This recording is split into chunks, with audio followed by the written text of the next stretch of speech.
அனைவருக்கும் வணக்கங்களும் வந்தனங்களும். நாங்கள் இந்த உலகத்தில் சாதாரணமாக வர்ற சுகரு, ப்ரெஷரு, அல்சரு இப்படி வர்ற வருத்தங்களை எல்லாம் ஏற்றுக்கொள்கிறோம். ஆனால் ஒரு மனிதனுக்கு மன அழுத்தம் வந்து விட்டதுண்டா அதை வெளியில் சொல்கிறதுக்கு அவ்வளோ வெட்கப்படுறோம், அவ்வளோ வேதனைப்படுறோம். அது எப்படி இதை மெட்டாக்களுங்களை பாப்பீனம் உண்டு.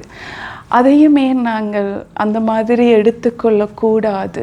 நாங்கள் சாதாரண ஒரு நோய் மாதிரி எடுத்துக்கொண்டா அதை நாங்கள் அக்செப்ட் பண்ணிட்டோம்டா அதில் இருந்து நாங்கள் விடுபடுறது ரொம்ப ஈஸி.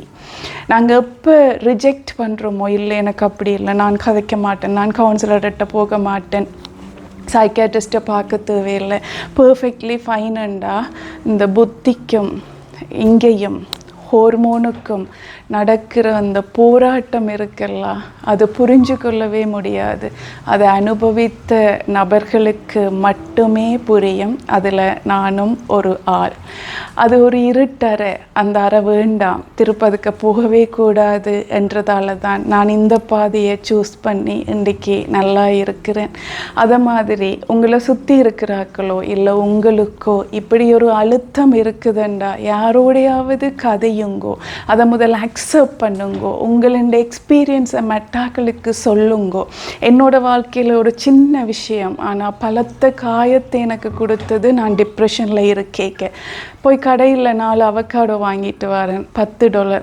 வீட்டுக்கு வந்து வைக்கிறப்போ ஹஸ்பண்ட் சாதாரணமாக அவக்காடோ எக்ஸ்பென்சிவ் என்று கேட்குறார். அவர் சாதாரணமாக எனக்கு சொன்ன விஷயம், அந்த டிப்ரெசிவ் மோடில் நான் அதுக்கு வழி இல்லாதவளா, நான் வேலைக்கு போகாதால என்னை எப்படி சொல்கிறீனம்மா, என்னென்னமோ அந்த மண்டை யோசிக்குது. ஆனால் மண்டை அப்படி யோசிக்க விரும்ப இல்லை, அந்த ஹோர்மோன் அப்படி யோசிக்க வைக்குது. இது முழுக்க முழுக்க ஹோர்மோன் சார்ந்த விஷயம்.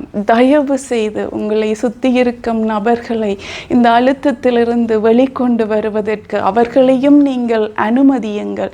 அவையில் போகிற அந்த பாதையில் கொஞ்சம் ஹெல்ப் பண்ணுறதுக்கு பாருங்கோ. எல்லாரும் அழுத்தங்களிலிருந்து விடுபடுவார்கள், சந்தோஷமாக வாழ்வார்கள். நன்றி.